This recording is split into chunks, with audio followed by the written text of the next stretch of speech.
U għafat magħruf li meta n-nies jisimgħu il-kelma qorti l-ikbar tħassib li jiġi f'moħħhom huwa id-dewmien.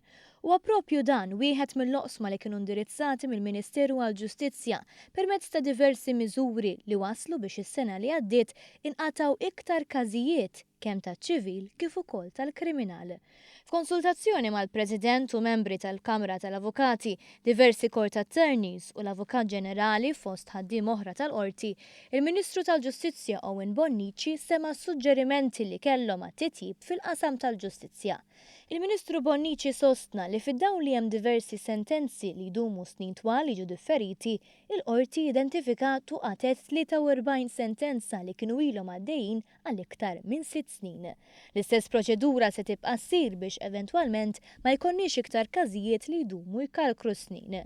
Bonnici saħaq li waħda mill-miżuri li biha qed jitħaffef sew il-proċess tal-tuħ tas-sentenzi kienet l-introduzzjoni tal-Court Attorneys li nħolqu wara parir tal-Kummissjoni Bonello. Xogħolhom hu li jassistu lill-ġudikatura fil-preparazzjoni tas-sentenza. Grezzju Merċieqa, Court Attorney preżenti għall-laqgħa, stqarr li l-irwol tagħhom għandu jkun wieħed permanenti u mhux biss ta' prova għaliex qed jitħaffef ix-xogħol. Iżda peress li Court Attorneys jaħdmu b'mod individwali, issuġġerixxa li jaqsmu flimkien informazzjoni sabiex il-ħidma tagħhom tkun faċilitata u ma jsirx xogħol doppju. Suġġeriment li kien milquh mill-Ministru Owen Bonnici li qal li fil-futur għandha tinħoloq assoċjazzjoni li fih l-esperti għandu l-informazzjoni tagħhom u jintella n-nuqqas tal-letteratura legali Maltija.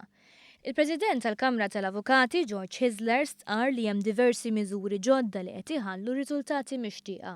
Huwa saħaq li qrati qed isiru iktar effiċjenti u dan ma jeffettwax biss lill-avukati u l-klijenti tagħhom iżda wkoll l-ekonomija.